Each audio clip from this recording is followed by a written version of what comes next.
To order. We have business today being a hearing on some nominees that the President has made.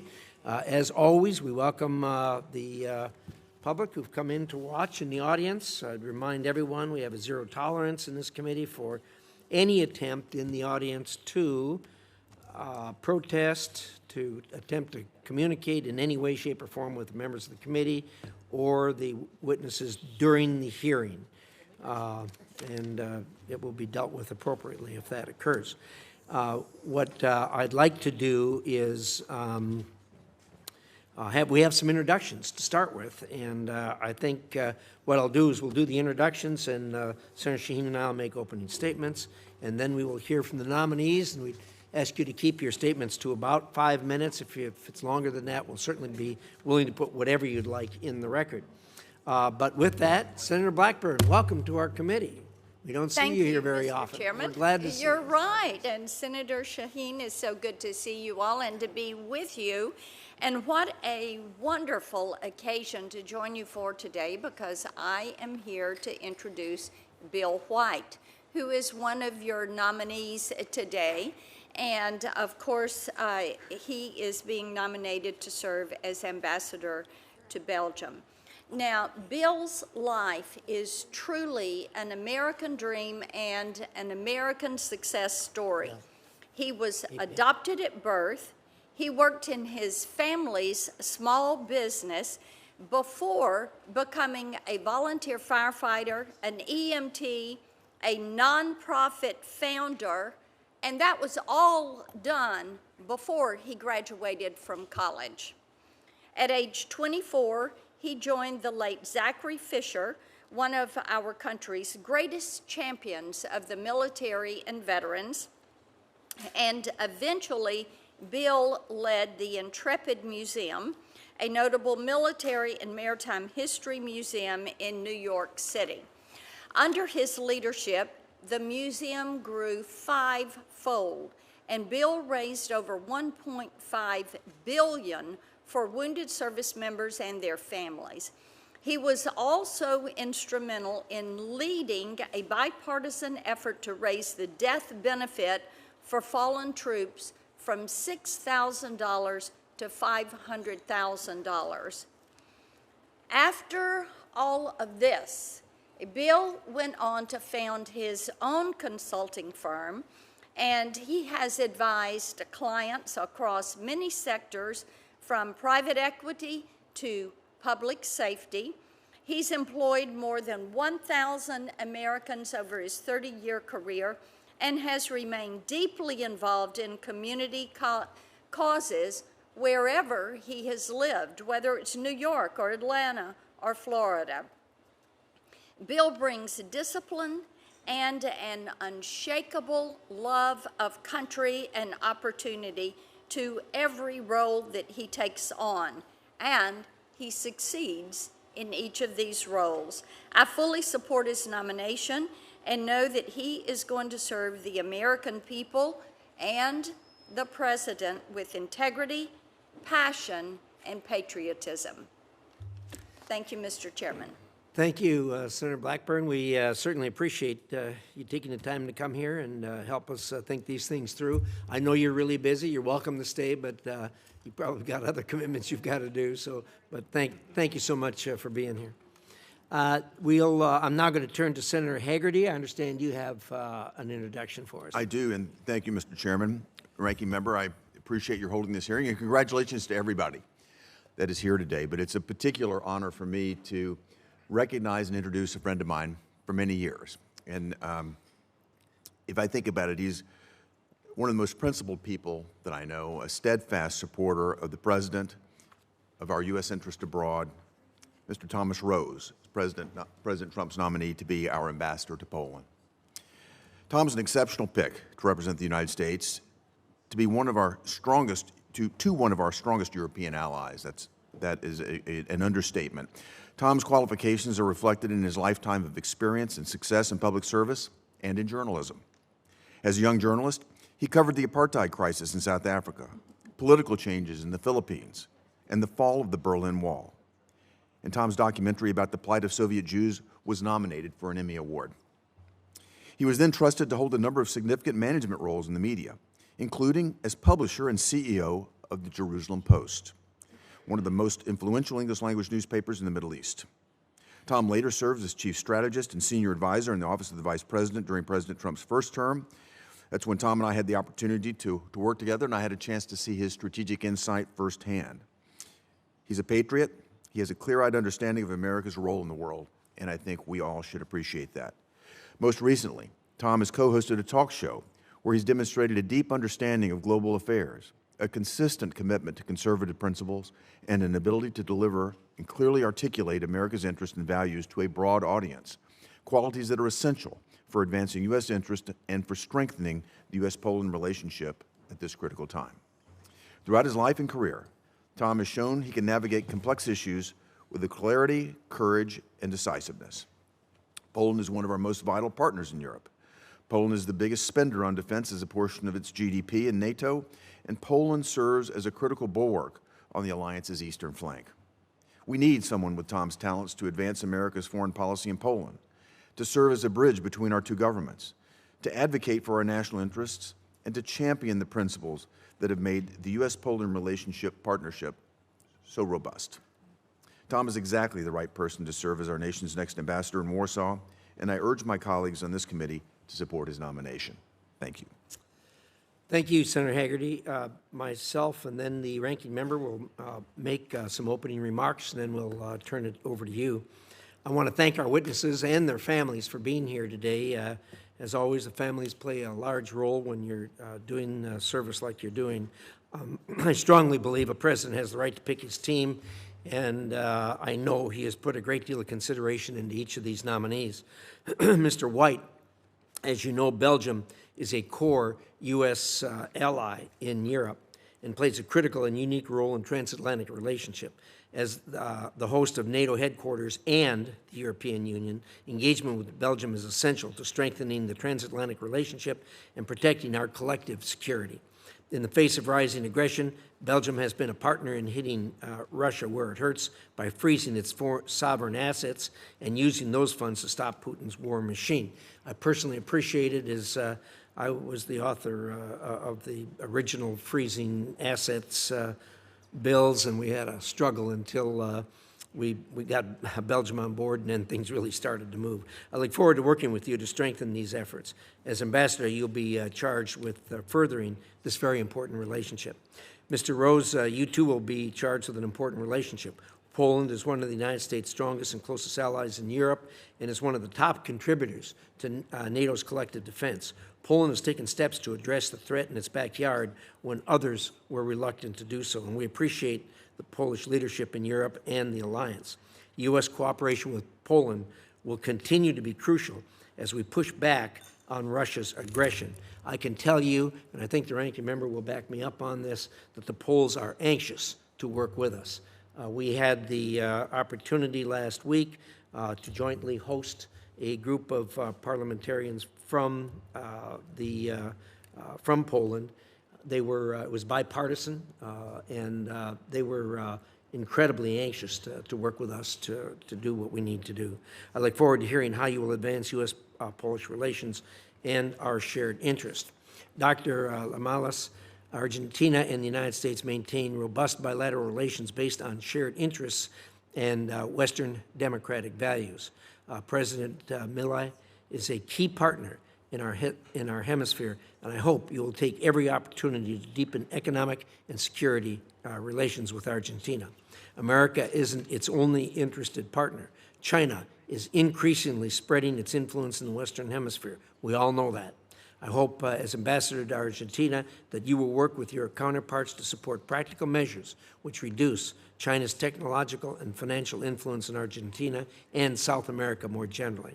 Mr. Evans, as Undersecretary for Management, you'll work with Secretary Rubio and President Trump to facilitate the very important and necessary State Department reorganization. Secretary Rubio has streamlined the bureaucracy, made the department run more efficiently, and this change couldn't be more sorely needed. I also fully support the department's return to merit hiring and promotions rather than the woke system under the last administration.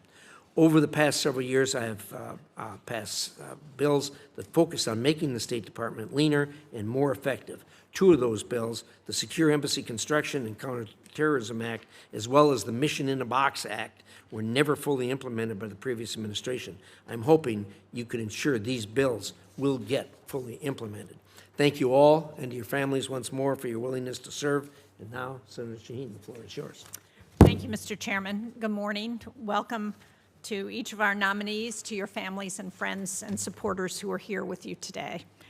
I'm going to address some concerns I have about the Bureau of Consular Affairs, even though the nominee to head that office is not on the agenda today. But Mr. Evans, because it's part of what you will be doing, I think it's important, and for each of you, if you are approved for the post that you've been nominated for, I think it's worth reporting since this will be a big issue for each of you. For many Americans, one of the most familiar functions of the State Department is the Bureau of Consular Affairs. It issues passports to Americans traveling abroad as proof of citizenship, and it processes visas for foreign nationals, ensuring the integrity of U.S. border security. It combats fraud, working with partners like Diplomatic Security and the Department of Homeland Security. It plays a role in adoptions and in cases of parental child abduction. And it protects U.S. citizens overseas, assisting in emergencies such as arrests or hospitalizations or disasters. It is the public face of the State Department for people around the world. So, Mr. Evans, if confirmed, you will be responsible to oversee this critical component of the State Department. I think there's no room for error here. I can assure you all that the most calls that we get in our office have to do with the Bureau of Consular Affairs and what our constituents are looking for when they travel. And it doesn't matter whether they're Republicans or Democrats. Americans don't like long delays when they need a passport. We saw this when travel resumed after COVID. There was an outcry from constituents to improve passport turnaround times. To the State Department's credit, there have been improvements over the last few years, and I'd like to hear how you plan to build on those efforts.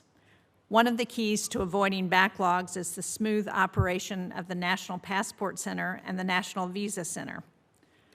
These are centers that I know something about because they're located in Portsmouth, New Hampshire.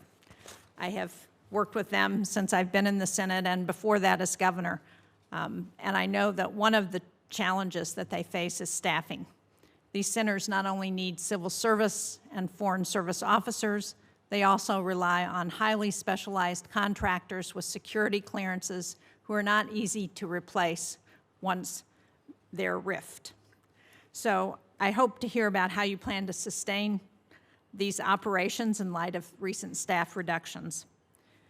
State Department leadership understands the importance of consular affairs. That's why they made promises not to fire consular staff. Unfortunately, those promises were broken and consular staff have been eliminated. And what's, I believe, self-defeating about those actions is that these employees not only deliver services to Americans, they pay for themselves. So consular affairs is a fee-based operation. That means it generates revenue. Cutting staff who earn money for the American taxpayer, I think, is not only short-sighted, but it's wasteful. So, Mr.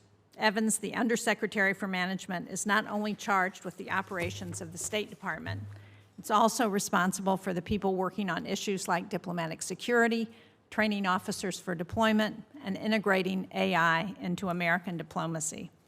The success of these efforts is vital to maintaining a modern, responsive State Department that can meet the challenges of the 21st century. So, if confirmed, I'd like to hear how you intend to ensure that these missions are executed with nonpartisan professional care that they require. And finally, to our nominees for ambassadors to Poland, Belgium, and Argentina, as the chairman said, these are very important allies for the United States. Whether it's strengthening NATO, building deterrence against Russia on Europe's eastern flank, countering China's influence in Latin America, all three of these posts carry significant responsibility. I look forward to hearing how, if confirmed, you you would work to advance American interests and deepen ties with these key allies. Thank you all, Mr. Chairman. Thank you, Senator Shaheen. I think virtually every member of Congress concurs in your statements regarding how important the visa and passport operations are. They, like you say, we get lots of contact from our constituents, so you'll be hearing from us more often than you want, but we'll be there to help try to make it work as best we can. So let's start with the statements by the nominees. Mr. Evans, why don't you go first? Chairman Risch, Ranking Member Shaheen, and distinguished members of the committee, thank you for the opportunity to appear before you today. It is a distinct honor to be considered for the role of Undersecretary of State for Management at the U.S. Department of State. I would like to thank President Trump and Secretary Rubio for their confidence in me and for the opportunity to serve in this important position. I would also like to thank my many friends and colleagues, both here in the room today and watching online, my children and my family who've been a source of unwavering support throughout my diplomatic career, and I especially want to thank my wife, Jackie, whose love and support enables everything I do.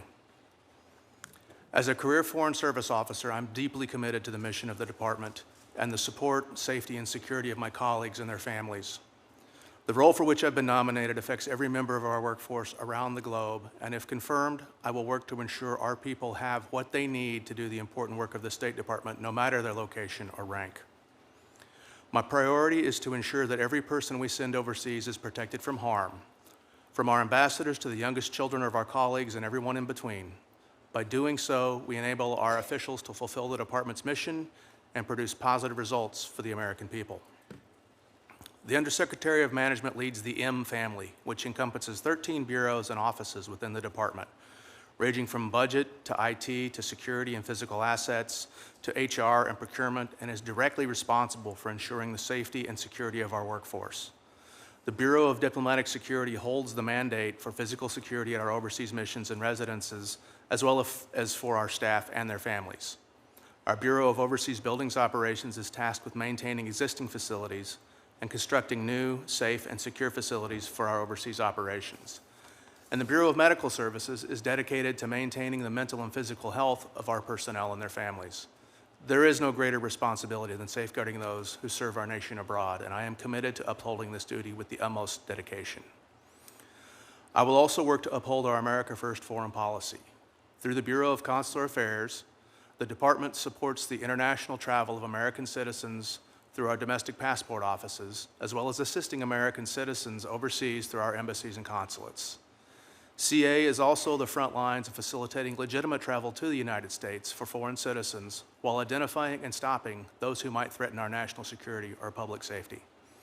As Secretary Rubio said during his May budget hearings, we are going to prioritize people that come into our country on the basis of what is in the interests of this country. Striking this delicate balance between facilitating legitimate travel and protecting Americans is a challenge. If confirmed as Undersecretary for Management, I will ensure CA has the personnel and resources needed to effectively fulfill its missions in these critical areas.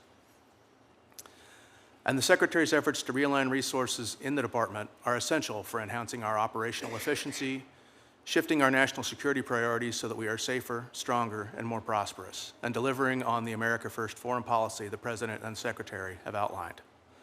Reducing duplicative and redundant functions, holding the department's regional and functional bureaus accountable, and encouraging ambitious and innovative thinking in the spirit of cost savings, efficiency, and department morale are key outcomes of this effort. We must also continue to evaluate how we do business in our embassies and consulates overseas. When looking at our overseas presence, we need to answer 3 basic questions to ensure we're making the best use of the resources and personnel entrusted to us. The first question, is the current structure of our overseas operations as efficient as it could be? Number 2, do we have the correct people doing the correct things at our embassies and consulates? And number 3, is everything we do here in Washington focused on supporting our personnel overseas and ensuring reciprocal treatment of our personnel and their families? Additionally, we need to take a closer look on how we evaluate and assign our Foreign Service officers to ensure we're promoting the right people based solely on merit and that we have the right people in the right places. These longer-term efforts will reshape the Foreign Service and improve the efficiency and efficacy of our diplomatic corps. It is a great honor to serve our country as a diplomat, and if confirmed, I look forward to working with this committee and the dedicated professionals of the Department of State to achieve these goals. I want to thank the committee for considering my nomination, and I look forward to answering any questions you may have. Thank you, Mr. Evans. Appreciate that. Mr. Rose. Thank you, Mr. Chairman, Madam Ranking Member, and distinguished members of this committee. Thank you, Senator Hagerty, for that kind introduction. Your extraordinary service as American Ambassador to Japan historically and extraordinarily enhanced our Indo-Pacific relationship. I thank you, the President thanks you. Our diplomatic service's loss is the Senate's gain. My name is Tom Rose, and I'm honored to appear before you today as President Trump's nominee to serve as ambassador to the Republic of Poland. I'm deeply humbled and profoundly grateful to the President for the trust he's placed in me to advance America's interests in Poland, and I thank this committee for its consideration of my nomination. I'm mindful of the heavy responsibility this nomination carries. I'm not a career diplomat, but I have spent a lifetime defending American values and interests both here at home and around the world. If honored with your support, I'll proudly bring those convictions to Warsaw on behalf of President Trump and the American people. The relationship between the United States and Poland is built on shared values, liberty, sovereignty, and the unbreakable bonds of faith, family, and freedom. From the Polish patriots who fought alongside our founding fathers to the untold millions of Polish Americans who've enriched every aspect of American life, our alliance is forged in centuries of mutual respect. No American admires Poland's proud and heroic history more keenly than President Donald Trump, from outlasting a murderous Nazi occupation, only to suffer 4 decades of stifling communist oppression, to gloriously reclaiming her long-lost freedom. President Trump deeply honors Poland's devotion to faith, family, and freedom, and so do I. But Poland isn't just another American ally. She's more. She's much more.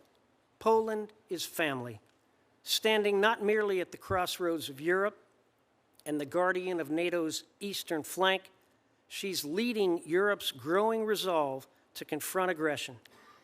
President Trump believes the mission of every American ambassador is straightforward but simple: to promote the safety, security, and prosperity of the American people first, last, and always. If confirmed, I will unapologetically advance President Trump's demand for policies that protect and promote American interests, from insisting upon free, fair, and reciprocal treatment for our businesses and our consumers, to more NATO burden sharing, to helping Poland secure its energy future by making available more of the increasingly abundant resources that the President and his team are making available. And I'll vigorously counter any challenges that threaten those interests. If confirmed, I'll approach this assignment with deep respect for Poland's sovereignty and the freely exercised decisions of her people, but I'll do so with no ambiguity about President Trump's priorities. I'll be clear-eyed about our challenges and firm in my resolve, because as President Trump's bold leadership repeatedly demonstrates, that's how alliances succeed, and that is how peace is preserved.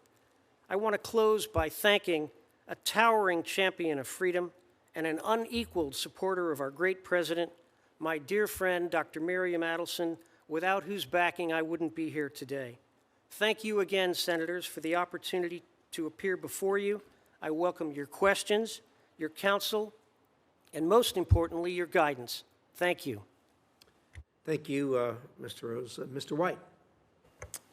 Good morning, Mr. Chairman. Thank you. Chairman Risch, Ranking Member Shaheen, Senators Hagerty, McCormick, and Kane, and the distinguished members of the Senate Foreign Relations Committee.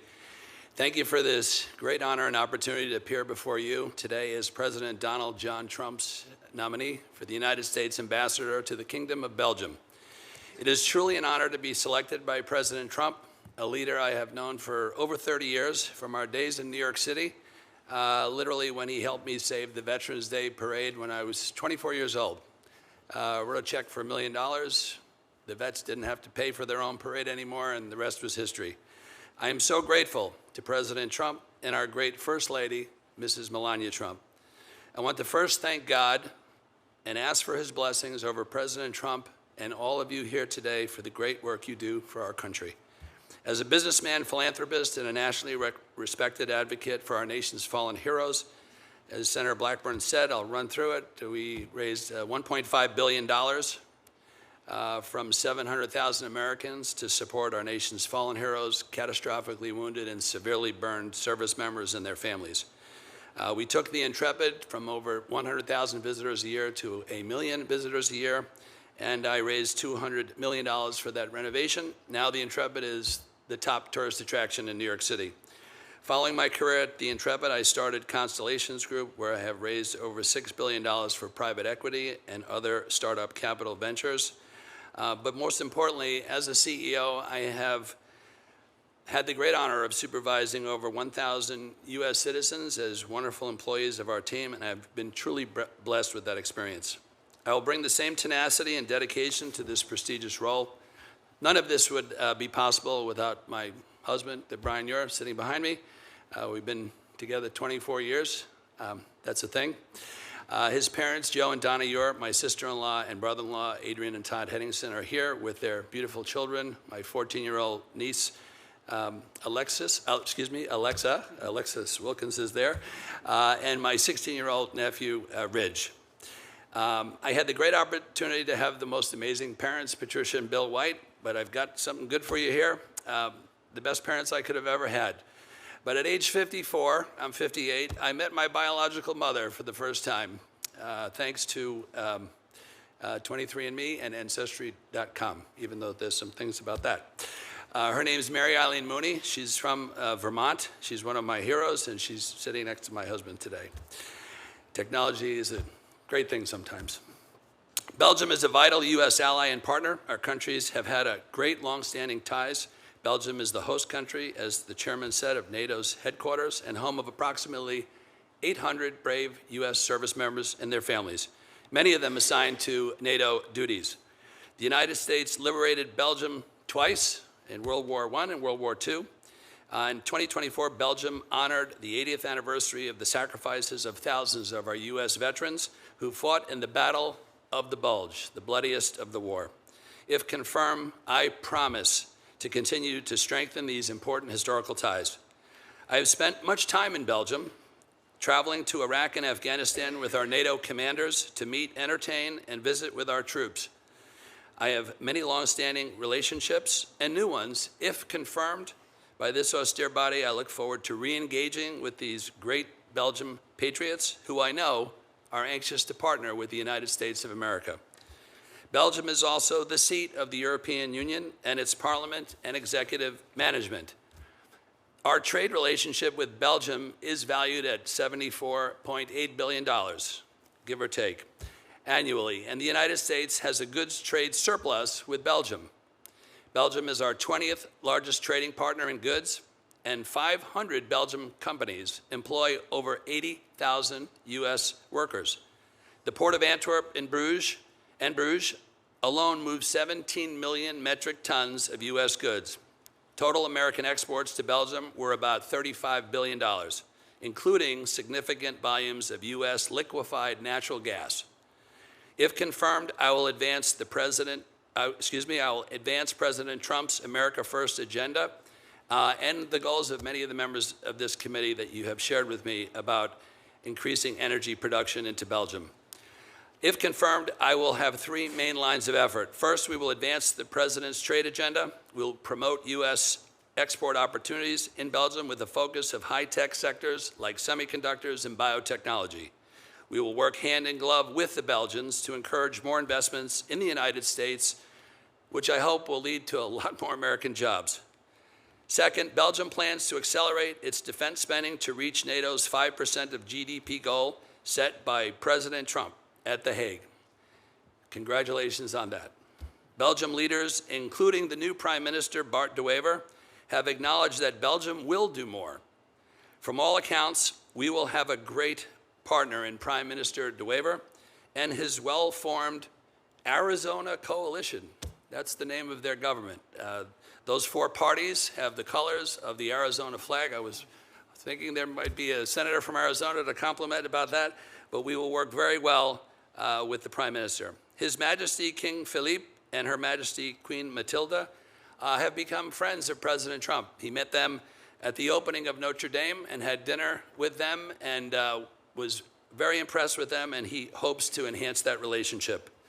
I believe the Belgian ambassador to the United States, the Honorable Frederick Bernard, is sitting with us here today, so I appreciate his presence.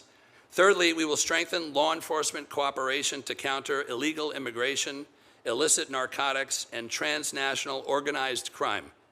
Belgium is facing growing threats from organized crime seeking to use it as a drug transit hub, as are the Chinese. I understand our law enforcement cooperation with Belgium is great, but more can be done and must be done to safeguard the safety of the United States citizens abroad and in Belgium. The safety of our American citizens will be our overarching priority. Some 1 million Americans visit Belgium every year for work, tourism, or study. If confirmed, I will make sure the embassy does everything possible to safeguard their well-being of our citizens. I recognize the bilateral mission in Brussels provides essential services for our tri-mission. If confirmed, I commit to leading those hard-charging, hard-working officers at the U.S. Embassy for Belgium, who I think are listening, for the EU and NATO in our tri-mission goal. And they are indispensable, and we look forward to working with them if confirmed. Together, we will deliver results for the American people. If confirmed, may I say that Brian and I are very much looking forward to meeting and getting to know the great Belgian people. Yesterday was their 4th of July, and we wish all of the Belgians the best. We look forward to collaborating and forging the strongest of ties with Prime Minister Bart De Wever, and we also welcome the senators on this committee and in the Senate to come visit. We hope that we will accomplish great things together with your presence in Belgium.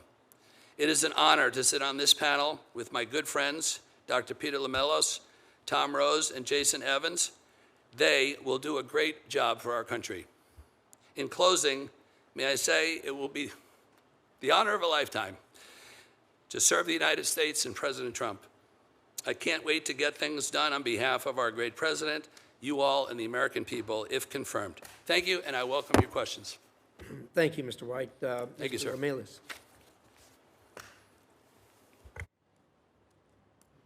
Dr. Lamelas, you're up.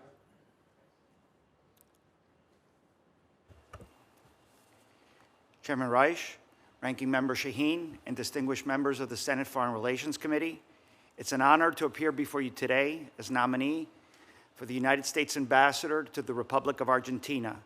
I am grateful to President Trump for his trust and Secretary Rubio for his support in granting me the privilege to serve our nation.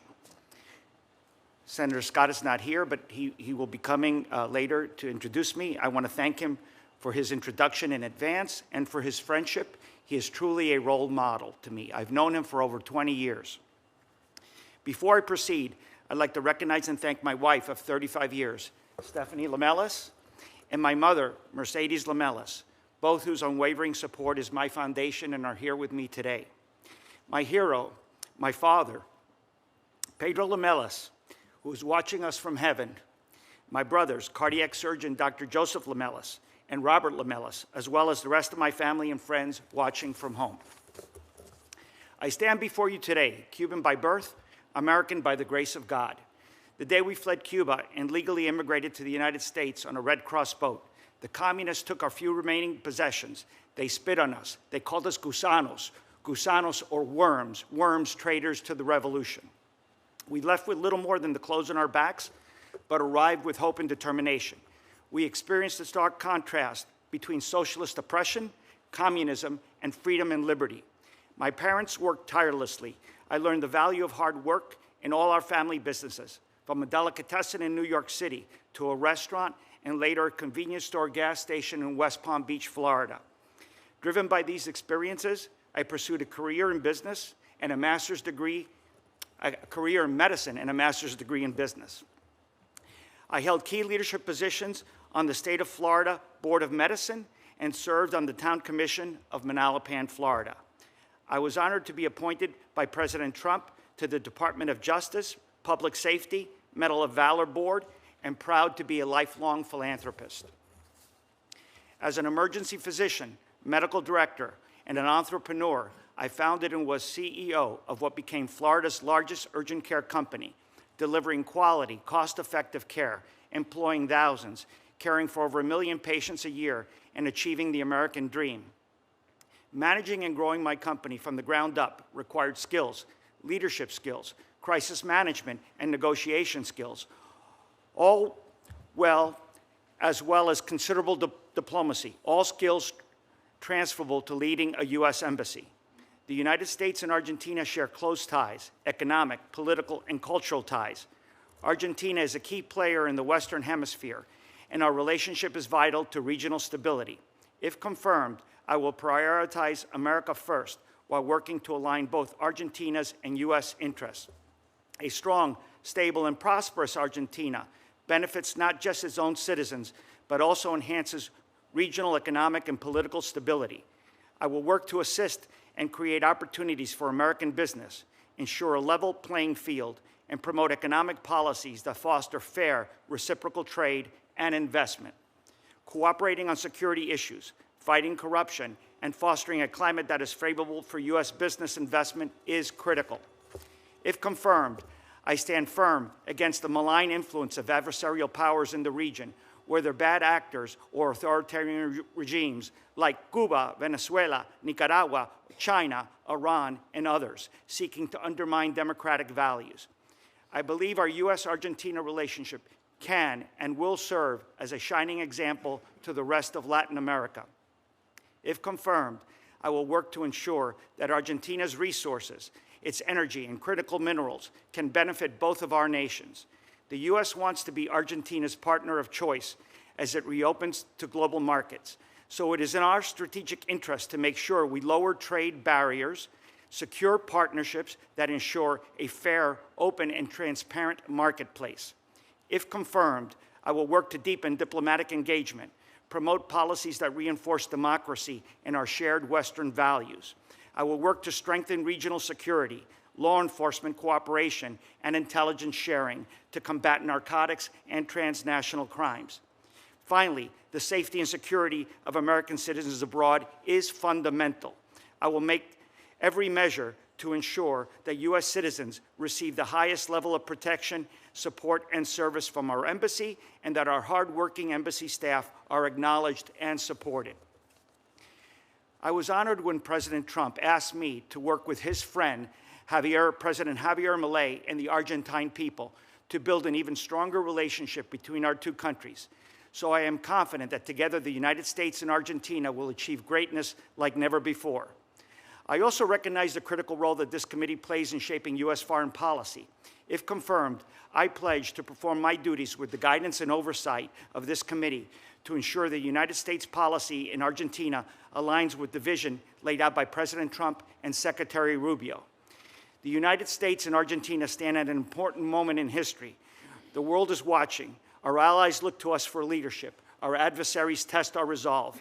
I stand firm in representing the United States with integrity, determination, and an unwavering commitment to American values. God bless Argentina, and God bless America.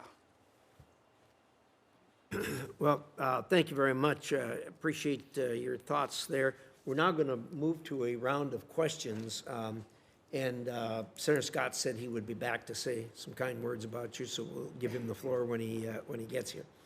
Mr. White, I want to start with you.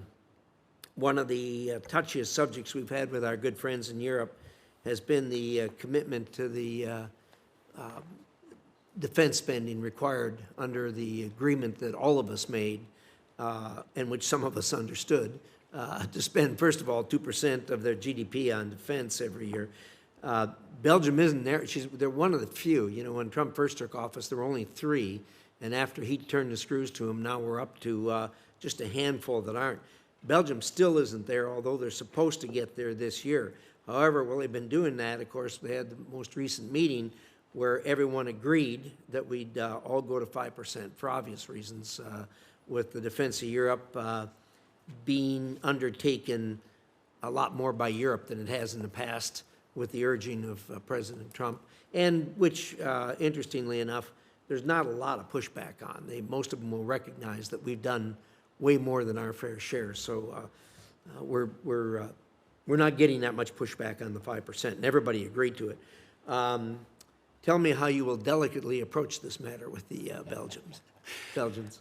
Thank you, Mr. Chairman, and thank you for all of your efforts. If I may also say, it's just a compliment to you and your management style of this austere committee, how you and Senator Shaheen work together and your staffs work together. It's been a great pleasure to be working with all of them, and I just wanted to compliment you on your fantastic management style. With regard to the 5% standard, they're currently spending about $7 to $8 billion. They have to jump up quite a bit to get to 5%. But the way the 5% splits, which is 2.5% for defense spending and 1.5% for infrastructure. There are many projects underway in Belgium that would qualify as dual use for the 1.5%, so that's proceeding. And I do have some good news before we even get there, if confirmed by you all. We graciously hope for that, and thank you for that in advance.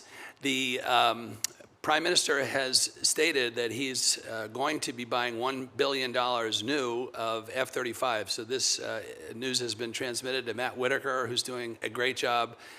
Matt Whitaker is a very dear friend of mine.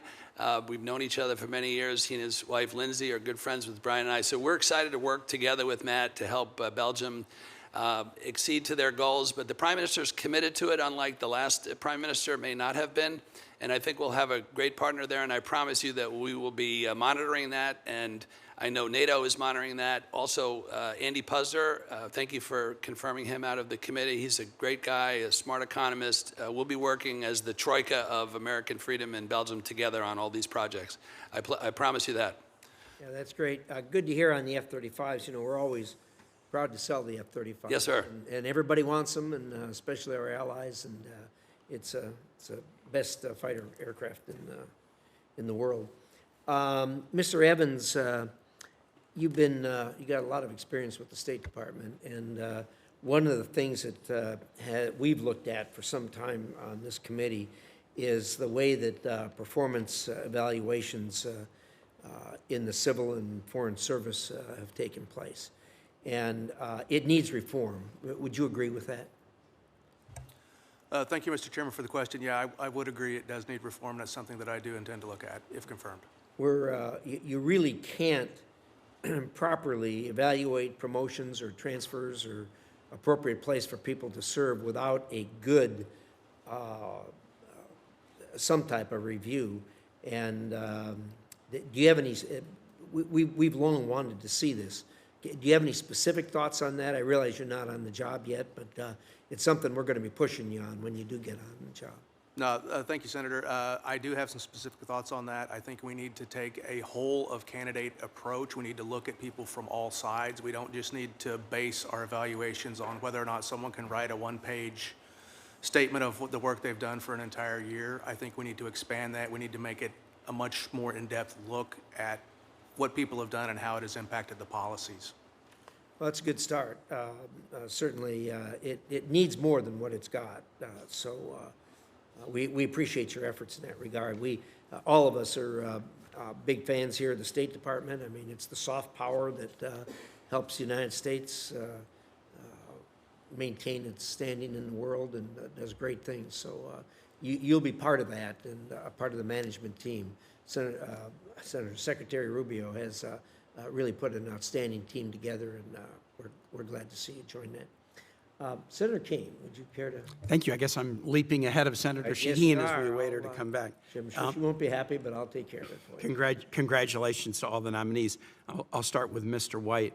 One of the issues that we grapple with in the committee is sort of judgment and ability to be a diplomat. And we always look at folks' social media accounts, so I want to ask you about some. Apparently, it looks to be in July of 2024, you posted, "It's high time now to legitimately prosecute Georgia's Secretary of State and Governor Kemp." That was less than, well, about exactly a year ago. About 2 weeks later, August 8, 2024, you reposted somebody else's tweet about Secretary Kemp, and here it is, and it's all in caps: "Lock Georgia's Secretary of State this mother effer up." I didn't edit it, I just read the tweet. And then in a tweet that I see about one of our colleagues, Senator Graham, from May of 2023, you say, "Graham is a snake."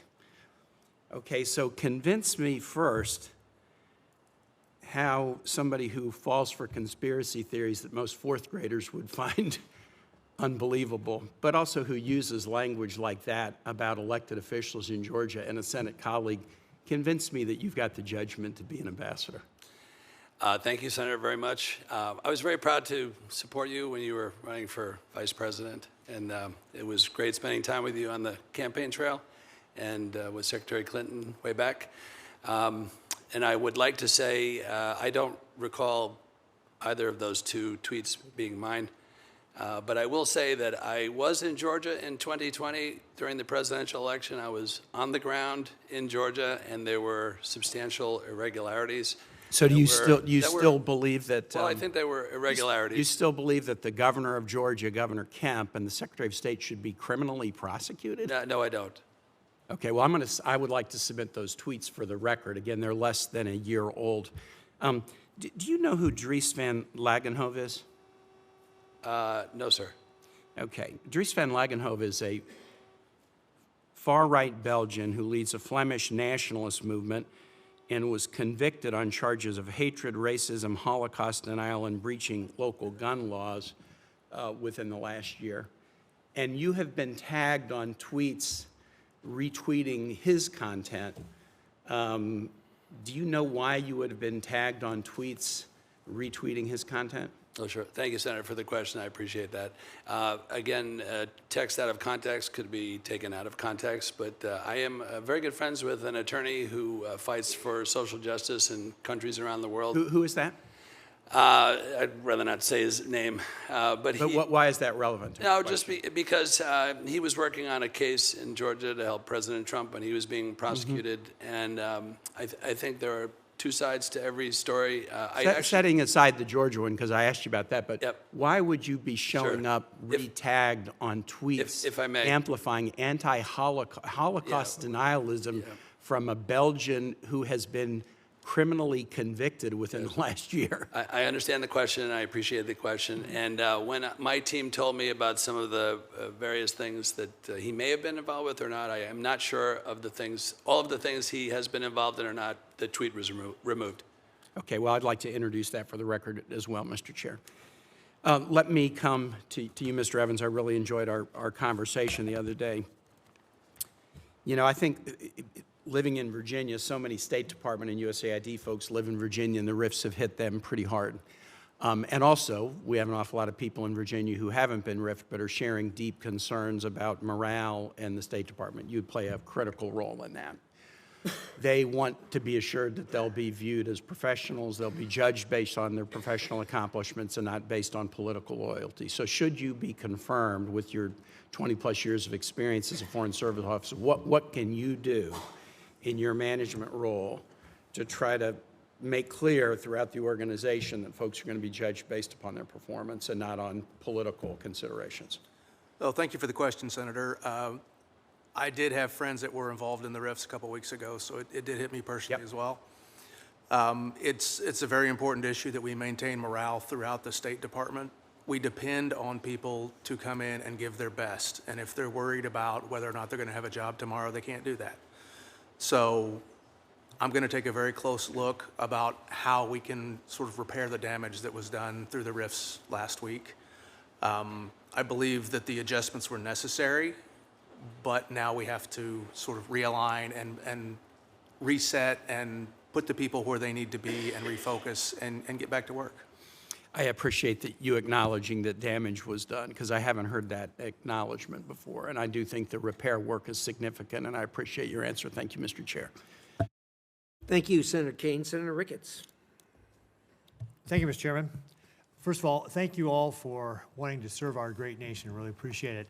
And also for your families as well, because you will spend time away from your friends and family, and they will sacrifice along with you as you do this job, should you be confirmed. So thank you for your interest in wanting to do that. And I also just want to, again, compliment our State Department people who work in our embassies across the world. They do such a fantastic job. Argentina's geostrategic significance in the South Atlantic continues to rise. Communist China and Russia are building up their presence around Antarctica, and the Strait of Magellan, which passes through Argentina, is one of 2 safe maritime routes between the Atlantic and the Pacific. Encouragingly, under President Milei, Argentina has increasingly aligned with the U.S. and NATO. However, due to long-standing tensions between the UK and Argentina over the Falklands, Britain has long blocked sales of military equipment with British components to Argentina, even sales by third countries. This has complicated our ability to support Argentina as it desperately looks to modernize its armed forces. It has also driven Argentina to look to Communist China for weapons. The prior government nearly bought Chinese fighter jets, and let's not forget, Communist China still operates a satellite station in Patagonia. Dr. Lamelas, under President Milei, it appears that real progress can be made between the UK and Argentina over the Falklands. This could lead to a loosened restrictions on weapons exports by the UK and help steer Argentina's defense modernization away from Beijing and toward Western suppliers. If confirmed, what actions will you take to encourage increased relations between the UK and Argentina to achieve this result? Thank you, Senator Ricketts. Your question is deeply appreciated. Also, your oversight of our ongoing role, will be deeply appreciated. And I don't want to correct you, but the islands are an issue. The United States does not recognize sovereignty over the islands for either Argentina or Britain. They recognize the administration of the British people on the island, but we have a position of neutrality over the islands. And anything that encourages dialogue, ongoing dialogue between Britain and Argentina is appreciated. One of the roles that I have as an ambassador would be to travel to all 23 provinces, including, obviously, I think if there was an opportunity to travel to the islands, I'd be more than happy to cooperate with the British administration there and do that as an outreach. I think Javier Milei has a good perspective on this. We're trying to further align ourselves with Argentina. One of my roles would be to push back against the CCP. The United States has to act as a counterweight against the CCP. We need to encourage more U.S. goods and supplies. The military sale recently of the F-16s is fantastic because they have ongoing service and maintenance of the F-16s. So more outreach. One of my goals as ambassador would be to increase trade and increase investment. Currently, Argentina, actually the U.S. has approximately a $2.1 billion trade surplus with Argentina. I think a rising tide lifts all boats. I'd like to increase more trade bilaterally between Argentina and the United States and increase U.S. investments. One of my roles as an ambassador will be not only I have very little to do with the tariffs. That's the U.S. trade representative. But what I could do is lower non-tariff trade barriers that currently exist. VAT taxes, currency controls, port delays. So all of these efforts that I have, that I've outlined, I have a plan, I'd be more than happy to share it with you, are going to improve U.S.-Argentine relationships and push China out little by little. Great, thank you very much. Well, you know, it's just not about Argentina. Across the world, Communist China is eagerly looking to increase arms sales, and this has serious implications for us because when countries purchase a Chinese weapon, they are tied to Beijing through the entire life cycle of the weapon, similarly to what you were just talking about with the F-16s, which is why we want to sell them the weapons. That's why I introduced the Think Twice Act with Senator Bennett to require a global strategy to dissuade countries from purchasing Chinese arms. And I hope you will support this legislation, given the impact it would have on your future posting. And I see that I'm out of time, so I will turn it back over to the Chairman. Thank you, Mr. Chairman. Thank you, Senator Ricketts. Senator Shaheen. Thank you, Mr. Chairman. Mr. White and Mr. Rose, each of you has made troubling statements or social media posts either condemning or supporting certain political parties and leaders in Belgium and Poland where you're nominated to serve. And some of these incidents occurred even after you had been formally nominated. So if confirmed, do you each commit to remain apolitical in your respective roles and engage with all political parties? Mr. Rose? Thank you very much, Senator Shaheen, for that question. The tweets and the intervention that you referred to are tweets that I stand by, and I would have issued them no matter who was the Prime Minister of Poland. We have an outstanding relationship with the current Polish government and the opposition. As you know, on August 6th, there'll be a new president inaugurated in Poland. We've got an excellent relationship with President Donald Tusk and his civic coalition. We've got a great relationship with the Peace Party, the opposition coalition. If there's one country in Europe where America doesn't have a problem, it's Poland. They are... I agree with that, Mr. Rose, and I'm sorry to interrupt, but that wasn't my question. I agree that the United States and Poland have a very good relationship. I was there in 2015 when we put troops on the ground for the first time since World War II, and I know how appreciative the Poles were and how supportive they have been of the United States. My question is, if you are confirmed, do you commit to, and do you understand the role of the ambassador is to be neutral, to work with all political parties in the country where you're serving? Of course I understand that, and I respect that, but I also, if an interest engages the United States, if there's a direct impact on the United States, I'll be a forceful advocate for the President and his agenda. I would expect nothing less from the ambassador from the United States to any country in the world. Mr. White, what is your position? Thank you so very much, Senator, for the question. And absolutely, if confirmed, I will not be participating in tweets about internal Belgian politics. I did do that as a private citizen, and just to note, I did take it down pretty quickly when I understood some of the ramifications. Thank you. I appreciate that.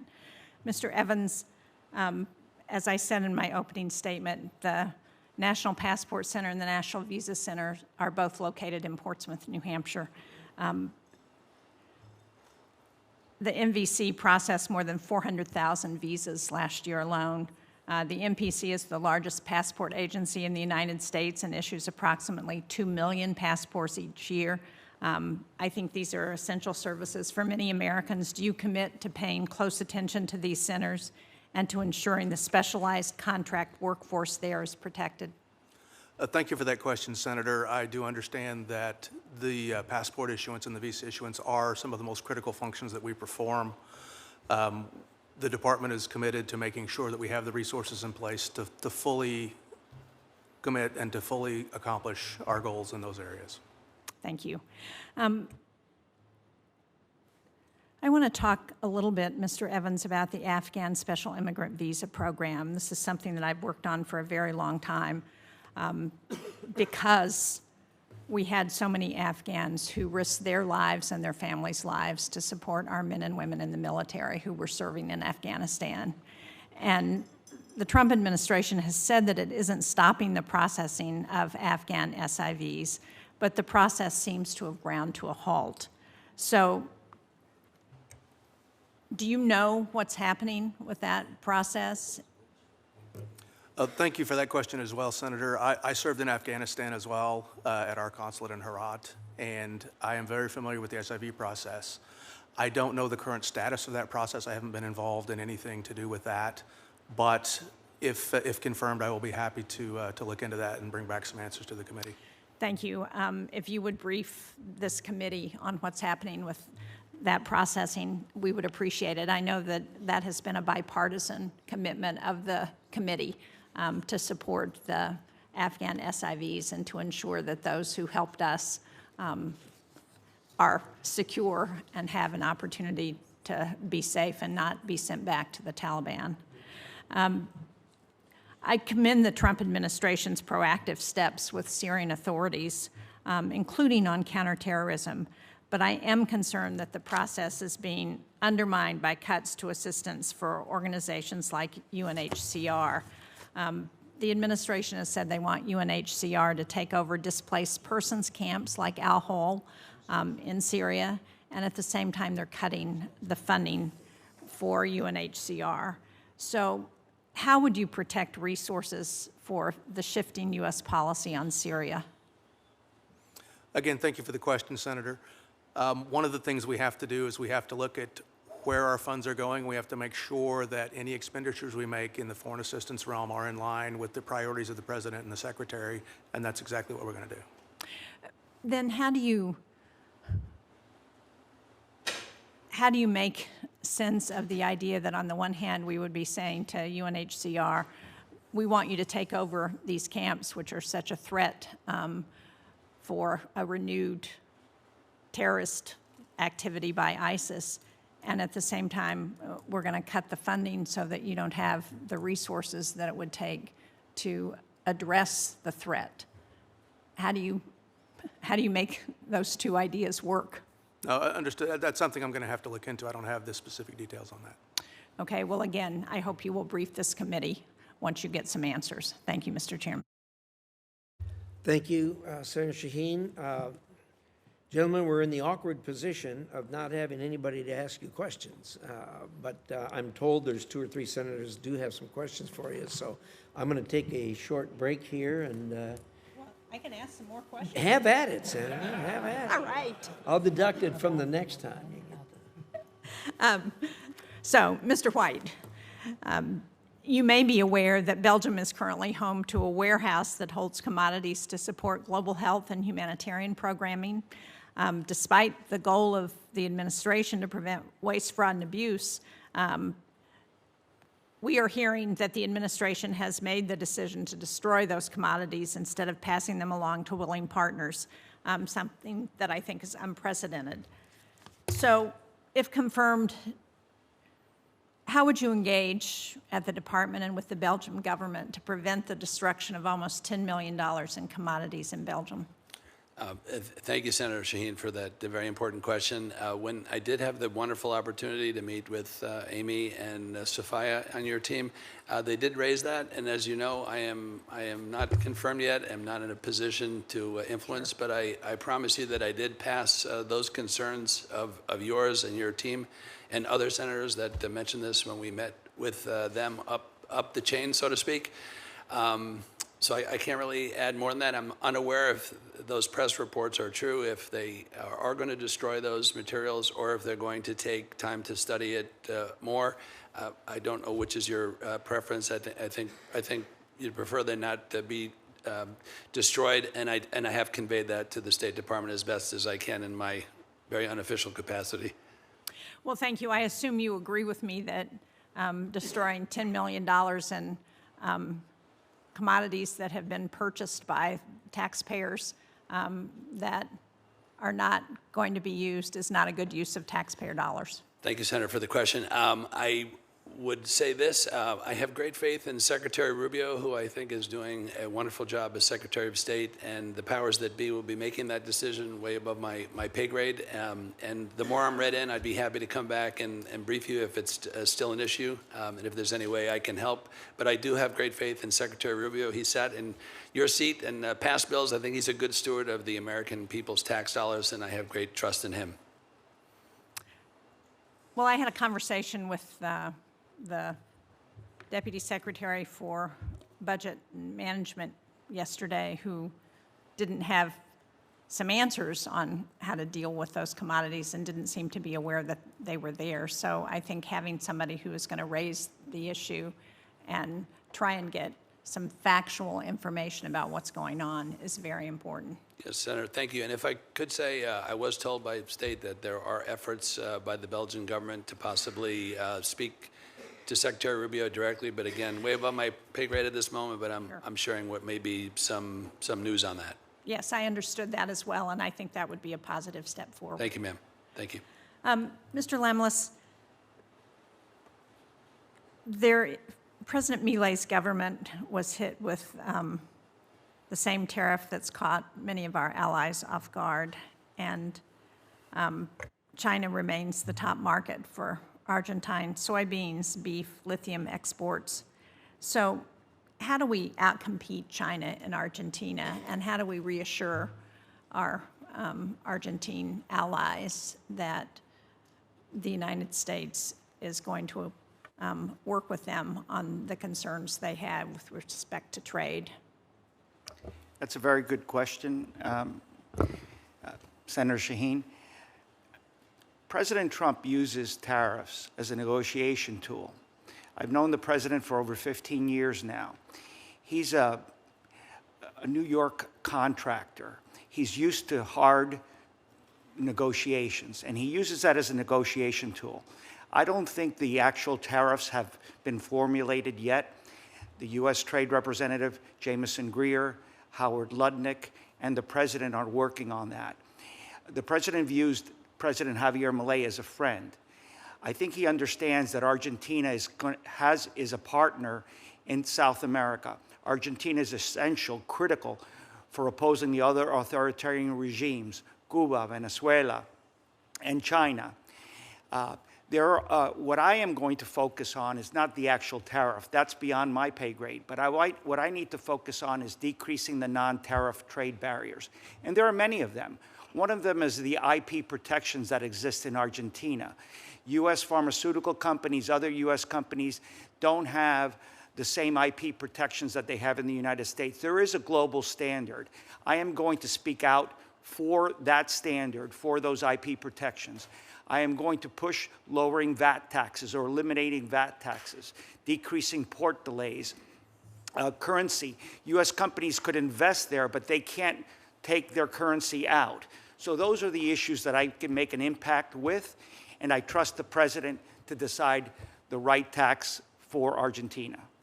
Thank you very much. Thank you, Mr. Chairman. Thank you. Senator Daines, you're up. Chairman, thank you. Start with Mr. Rose. As you know, Poland has long been one of the U.S.'s closest defense partners in Europe. The Poles have no illusions about the threat environment. They are clear-eyed. They've made significant investments in energy security as well as defensive capability. The country already spends over 4% of GDP on defense and has committed now to the new benchmark of 5%. Furthermore, of course, the U.S. has a permanent troop presence in Poland, and I know that's a presence that Poland supports. Mr. Rose, if confirmed, how can you encourage Poland to continue to invest in a national security strategy that is both strategically and technologically interoperable with the United States? Thank you very much, Senator Daines, for that excellent question, and I greatly appreciate the opportunity to meet with you and your staff earlier this week. You've been a terrific champion of American values and American strength and the support for our allies and partners. Poland's not going to take much convincing. Poland is there. Poland is our strongest ally in Europe. My apologies to all of our other allies and partners in Europe, but Poland is a frontline state. Poland is very jealously assertive of her sovereignty, is well aware of the risks that confront her geographically, economically, politically. She has two neighbors that have historically, as you're well aware, not been particularly nice neighbors in times past. Poland will break the 5% barrier in GDP expenditure. Poland, their military, while presently all volunteer, is currently oversubscribed. There will be a national conscription that Prime Minister Tusk announced a couple of months ago. It's a stable democracy. They're ferociously independent, patriotic. They're great allies. And there's literally nothing we can't suggest to them that they will accept. There's no, we have no issue with anybody in Poland. It's bipartisan, strongly pro-American. Yeah, I had a chance to meet with some of their leaders that came through to town here last week, and I'd agree with your assessment. One of the question about Poland and strategy is on energy. I really do believe that energy security is national security, and it all ties together, as we've seen certainly after Russia invaded Ukraine. How can the United States best support Poland as it completes its transition away from Russian energy and ensures both price and supply stability for the country? Well, Senator, thank you for that question. Of course, as you're aware, Poland is investing billions of dollars to develop an entirely new offtake facility for American exported liquid natural gas, an LNG facility in the town of Gdynia, which is north of Gdansk. Westinghouse and Bechtel, through the good offices of many folks that sit on this committee and the administration, has just executed a $35 billion first tranche agreement for the construction of 3 1,000-megawatt AP1000 nuclear reactors in northwestern Poland that the Polish government is helping to finance. We've also extended some loan guarantees that NATO has co-signed on. There's an option for 3 more of these units, which can provide, once up and running, almost 60% of Poland's electricity needs as they seek to transition from coal, although they are a major coal producer and leaders in technology for both carbon capture and clean coal. Poland, as you know, has been the leader in Europe, protecting itself from energy brinksmanship, energy diplomacy on behalf of the Russians, their shadow fleet. Poland's just an absolutely terrific and essential partner and ally of this country. Mr. Rose, thank you. I appreciate those comments. Mr. White, I want to ask a few questions about Belgium. As you know, they have historically been underinvested in defense. The past few months, and with the advent of a new government, they seem to have brought about a change in that front.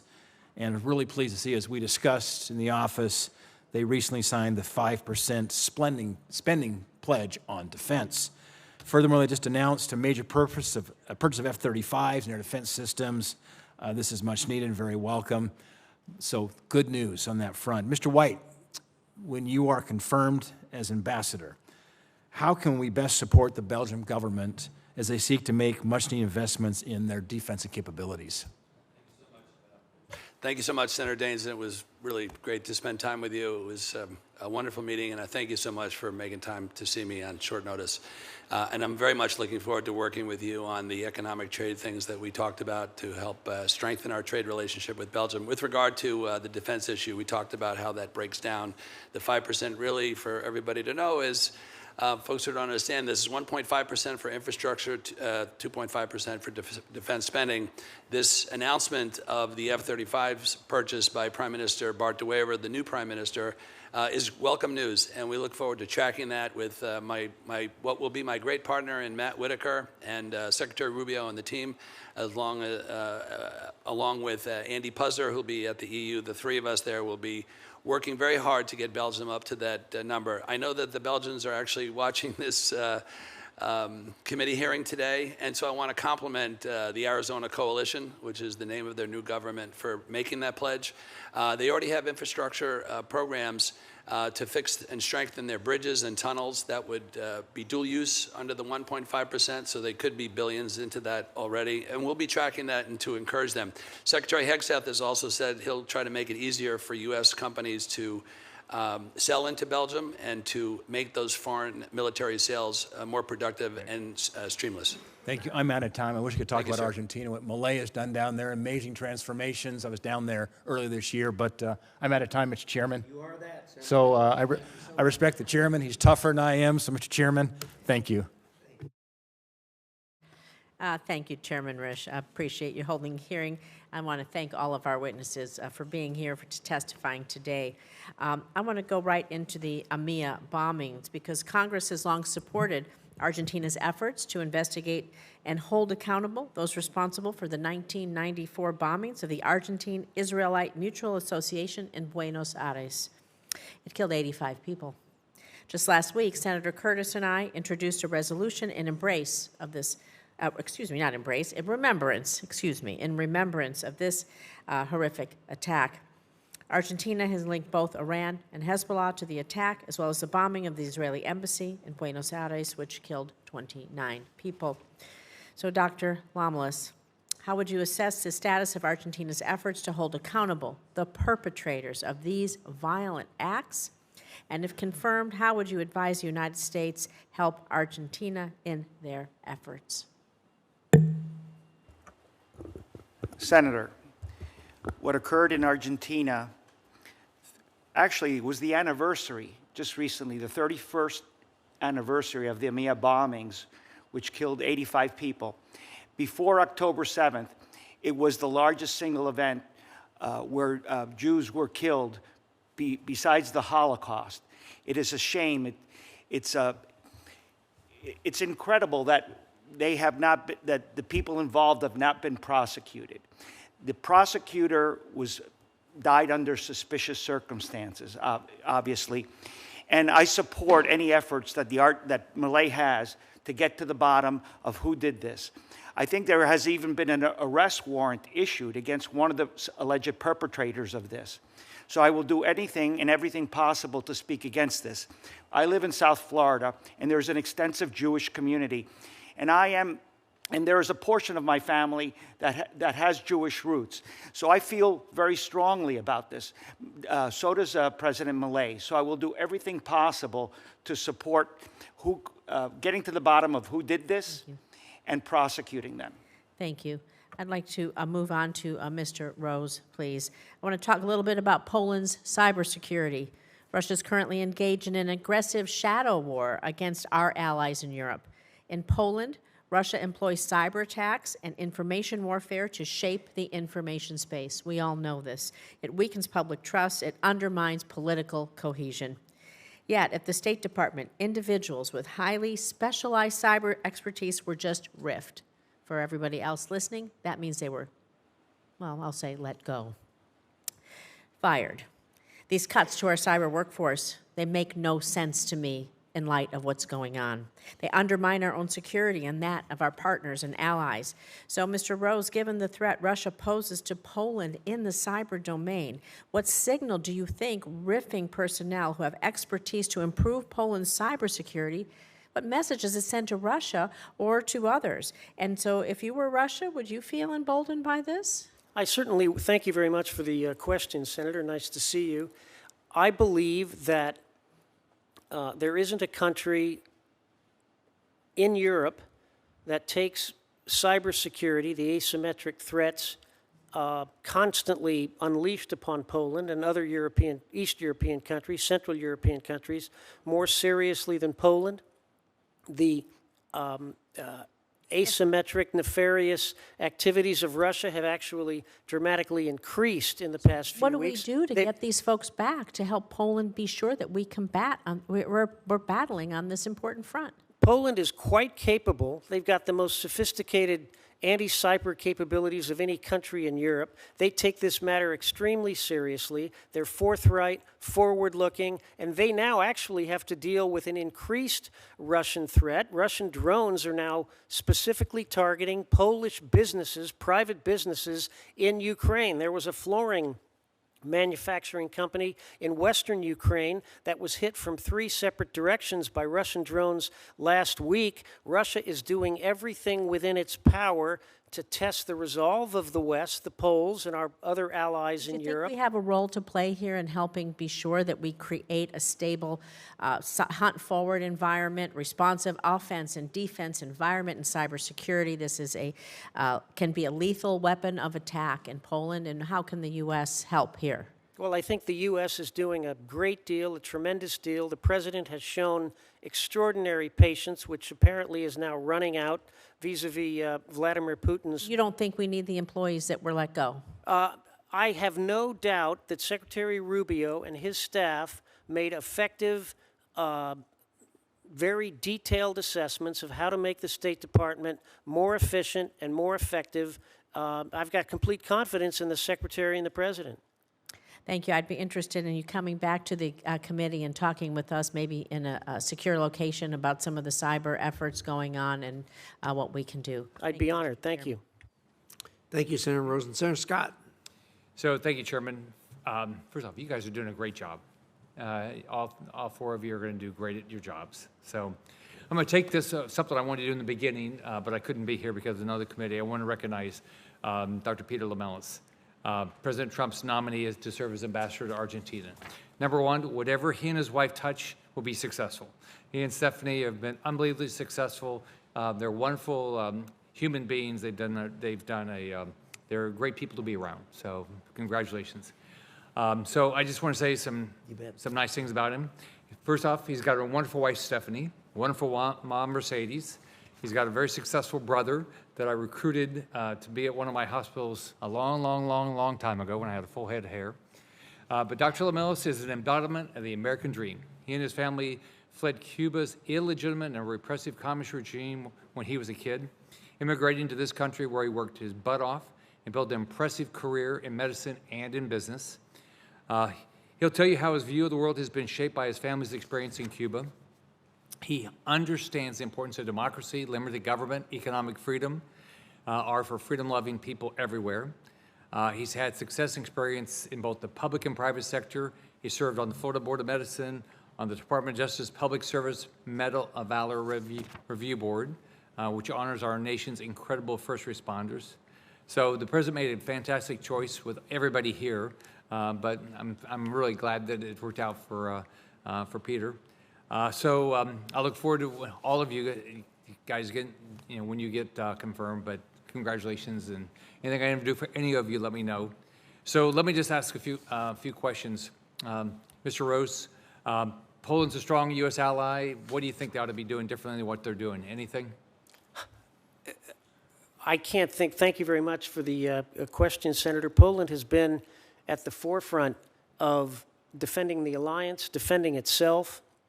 It takes its migrant issue very seriously. They do a fantastic job with the Ukrainians. They're doing more than 1 million Ukrainians have been granted refugee status inside Poland. More than 9 million Ukrainians have facilitated their transit out of Ukraine through Poland. Poland is our staging area, not simply for the U.S. support, but for all of NATO's support. Poland is the shield of the eastern flank of NATO, an extraordinary ally, an extraordinary people, proud, sovereign, very jealous of their culture, and incredibly pro-American. I mean, there are all kinds of domestic political disputes inside Poland, but at the 30,000-foot level, when it comes to existential issues, they get it. They trip over each other to be more American. Yeah. Mr. White, what do you want to get done? What's success? When you finish your job here, what's success going to be? Oh, well, thank you so much, Senator. And it's great to be a resident of the great state of Florida. Now, my husband and I live there, and you've been so gracious, and your amazing man, Paul, there has been very helpful on bringing to light the important issues that you're concerned about. So I appreciate that very much. And thank you. You're going to do a great job. Thank you, sir. Thank you for your service. So very quickly, we are going to, if confirmed, increase our trade relationship with the great Belgian people. There are some 500 Belgian companies that employ, I think, around 80,000 Americans in the United States, and I look forward to working with them and our American companies and USAR about the great companies in Florida that may want to invest in Belgium. I hope you come visit, because I think if anybody can help us close the deal over there, it'll be you. And we also are very glad that the NATO spending is already on its way up. The $1 billion announced of F-35s by Prime Minister De Wever. I think we'll have a great partner with him on all this. We do have a problem with the transnational gangs coming in through the port of Antwerp, and China most certainly trying to influence everything in Belgium. So we'll be fighting that off. And we do have some radical Islamic terror cells that are operating, unfortunately, in Belgium that I know the Belgians are now wanting to eradicate. So we will be working closely with our law enforcement partners to do that. We also have some beautiful cemeteries there that have hollowed ground for our nation's veterans, and I look forward to continuing to honor them, and would love to have you join us next year in the 250 to honor their service. Yeah, my dad was crazy. He was one of 3,000 people who did all 4 combat jumps with 82nd Airborne, then fought in the Battle of the Bulge, and came back alive. So thank God. Good for me. So, Dr. Lamelas, what can we learn from Malay? We could learn a lot. We could learn a lot from President Malay. First, I want to say that it's a beautiful country. My wife and myself have been there. We've traveled Buenos Aires, Córdoba, Mendoza, and Bariloche. I respect and admire the passion of the Argentine people, and I respect and admire President Javier Milei. He's an economist. He's a forward-thinking person. He's the first libertarian president that has been elected by the people. And he's doing a lot to turn around that country. He's lowered inflation from 400% to 30% a year. It's crazy that in the United States we consider that kind of inflation a lot. But in Argentina, they had triple digits. They were actually headed to hyperinflation. Within a year, he's turned around the country. This year, they're going to experience a 5% GDP growth. So we could learn a lot from him, and he could learn a lot from us as well. One of the areas that I really want to focus on is increasing trade and increasing investment in Argentina. It's unusual that the Vaca Muerta area, which is the third largest shale producing gas and shale oil reserves in the world, is in Argentina, and Argentina has to import energy during its winter. I think there's a lot that we could do here. I think that we could be the ones that provide liquid natural gas to Argentina instead of Bolivia. And I think what Argentina needs is a long-term solution. We have technologies in the United States with extracting energy from shale that we could provide to Argentina. Those are kind of partnerships that I would like to do, that I would like to promote to increase U.S. business and trade with Argentina. Thank you. Thank you, Chairman. Thank you very much, Senator Scott. Senator Haggerty, I'm going to recognize you, and I'm going to have to run off and vote. They're threatening me if I don't get down there to vote. I'll be happy to take the gavel and close you this out. If you would, and let me give you this. Thank you all for being here. Look forward to voting on you in the not-too-distant future. So thank you so much. Thank you, Mr. Chairman. Mr. Rose, I'd like to start with you, if I might, to talk about something of great interest to me and a great example, and that is the ability to forge trilateral relationships with the U.S. and allies.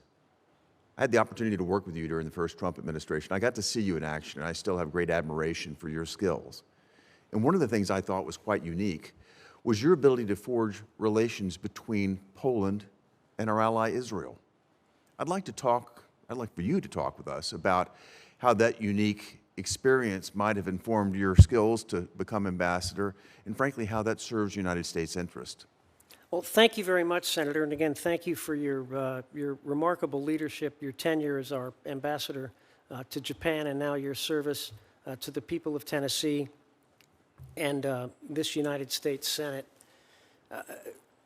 Poland and Israel have, to say the least, a complicated relationship tempered by a shared history of horrendous suffering more recently, and yet 600 years of effective cooperation. One of the issues that seems to predominate American interest in Poland is the question of so-called Holocaust restitution, the matter that refers to properties from Holocaust victims that have been expropriated or either completely disappeared. And it's an important issue, I understand that, but I think it's very, very important for all of us to remember just who the victim is. Poland was not a perpetrator of the Holocaust. Poland was a victim of the Holocaust. The Polish people, the Polish army, the Polish state, the 22 countries that Nazi Germany either occupied or co-opted through puppet regimes, the only one that was conquered and never surrendered was Poland. The Polish government removed itself to London, where it served in exile, commanded over 100,000 Polish troops during the war, long after the occupation and collapse of Poland. They fought heroically in Italy. Major General Hugh Dowding, head of the RAF, said that if it wasn't for Polish pilots in their squadrons, Britain would have lost the Battle of Britain. Poland was the only combatant in all the world that fought in the Second World War from day one to the very final day. And Polish-Israeli relations are of critical interest to me. I believe that I can help begin a process of reconciliation. Both peoples are extremely sensitive. The Poles, if I can put it none too politely, have been given a terribly bum rap by social history and accepted norms, that somehow because 3 million Jews were murdered in Poland, that it was somehow Poland's responsibility. It was the Nazis, it was the Germans, it was their auxiliaries. Israelis need to better understand that. Poles, I think, need to better understand Israeli sensitivities. These are two hugely important allies of the United States. They're both literally on the front lines. Israel currently facing a 7-front war. Poland, our guardian of the Eastern Shield. For our two most active, most capable of self-defense allies not to be on the same page, not to be more closely allied, hurts us. It hurts the United States. I look forward to your efforts in that regard because I think you can add tremendous value. You touched on it here, and also, Mr. White, you touched on it in your opening remarks. Something that's also a great concern of mine is foreign military sales. In Poland, we have a $20 billion backlog right now. Frankly, Poland has stepped up and been one of our greatest allies. They share a border with Russia. We have every interest in making certain that foreign military sales move as expeditiously as possible. Yet we have a system here that is absolutely broken. It's inefficient. You talked, Mr. White, about $1 billion commitment that the Belgians are making to, again, more foreign military sales. This advances our interoperability, advances our national security interest, and I would just like to encourage all of you, to the extent that you have an opportunity to touch on this, to work with me, to work with our team, and work with the State Department to try to reform this broken system. Senator, if I may, thank you very much for that point, and I do look forward to working with you if confirmed. And I have to say this, otherwise I'm going to get in trouble because you're from the great state of Tennessee. My brother-in-law is sitting behind me, and he and his mother, Bob and Lynn Henningsen, and his brother, Christian, proud Tennesseans, and have a great feeling for you, sir. Thank you. Thank you very much. And Mr. Evans, I look forward to working with you. I chair the subcommittee on State Department management. The chair mentioned earlier the situation with the evaluation system, the personnel system at the State Department. I can tell you from firsthand experience, it needs a serious overhaul. And I look forward, I appreciate your remarks, and I look forward to working with you in your new role, and I hope that you'll make an appointment to come by and see me soon if you're confirmed. Thank you, Senator. I will do that. With that, I'll recognize the senator from Texas. Thank you, Mr. Chairman. Welcome to each of you. Congratulations on your nominations. Mr. Evans, let's start with you. As you said in your opening statement, if confirmed, you would oversee the Bureau of Diplomatic Security, DS.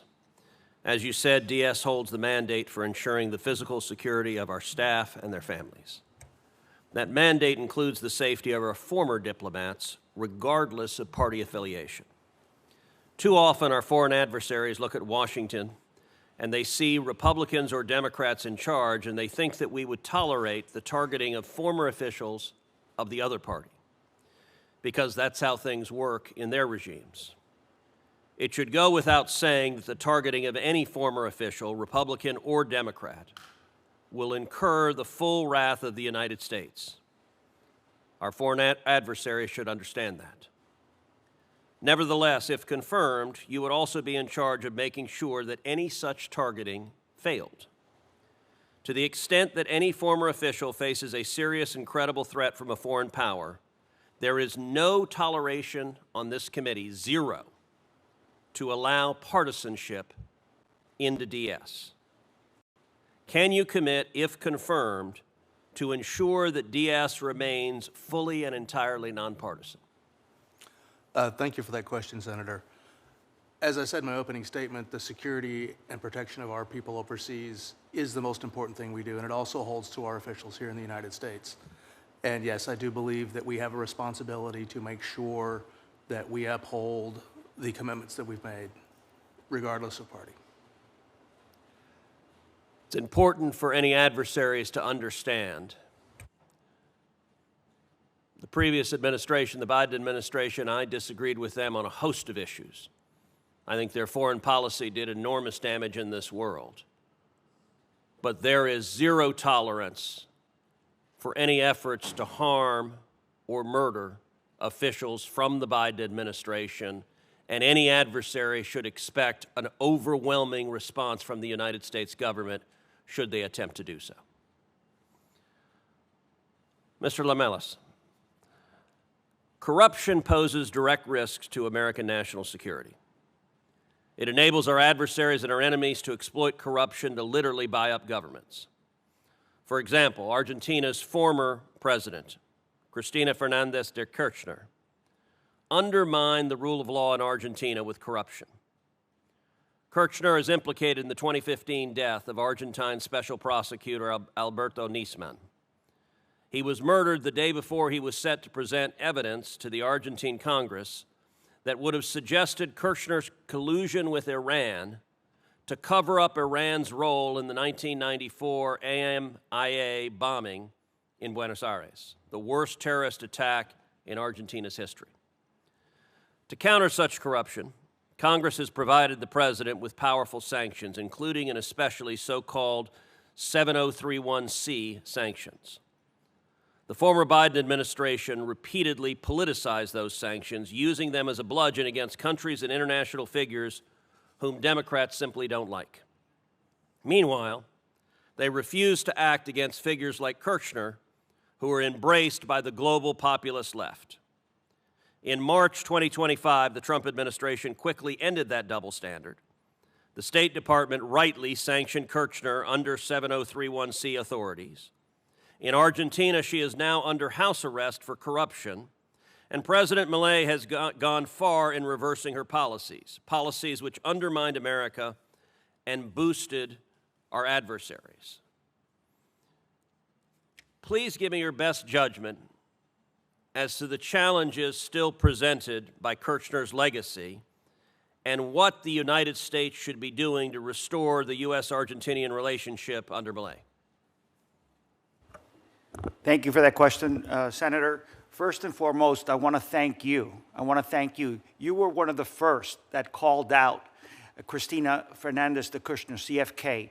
I read in my preparation for this over the last few weeks, I read a letter that you sent to Secretary Blinken back in 2022, calling for sanctions, calling for sanctioning her and her family. And I want to thank you for that. I think you were the first to have called that out in the United States. I'm glad it's happened now with Secretary Rubio. She has been prosecuted and found guilty of fraud by not one, but two courts. Our version of the Supreme Court found her guilty. If she wasn't a politician there, she would be in prison. She's on house arrest because of some political favoritism that's going on down there. And obviously, she wasn't involved in the AMIA bombings that we know of, but she was definitely involved in the cover-up of somehow. And God knows if she was involved in the death of the special prosecutor. I applaud Milei's efforts to get to the bottom of this. I think we need to continue to investigate who was at fault for the bombings. There is an arrest warrant out apparently on some member of Hezbollah. And I support any efforts to continue, the problem with Argentina is that it's not a problem, it's just a challenge, a solution. There are 23 provinces, and each of the provinces have their own separate government. And their own separate government could negotiate with external forces, with the Chinese or others, to come in and do projects in that particular province. And that may also lend towards corruption on the part of the Chinese. One of my roles as ambassador would be to travel to all the provinces and have dialogue and have a true partnership with those governors. Not only with the president, not only with President Milei, Geraldo Wortham, the foreign minister, Luis Caputo, Santiago Caputo, and everybody in the Milei government, but my role is also to get out into the countryside and make sure that we weed out corruption and support Milei and the Milei government on all their efforts to get to the bottom of the AMIA bombing and to make sure that Cristina Fernández de Kirchner receives the justice that she well deserves.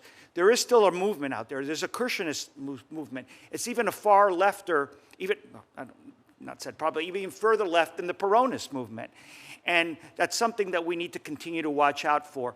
Argentina has had very unusual times. They've had multiple presidencies. And we need to continue to support the Malay presidency through the midterms and through the next term to be able to build a better relationship between our two countries. Thank you.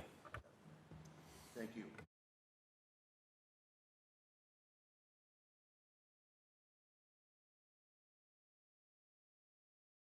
To add any letters of support that the committee may have received, I have in hand actually a letter from Senator Lee in favor of Dr. Lamelas here that I'd like to ask unanimous consent to submit, plus any others that might be on the way. I'd also note for the information of members that the record will remain open until the close of business tomorrow, July 23rd, including for members to submit questions for the record.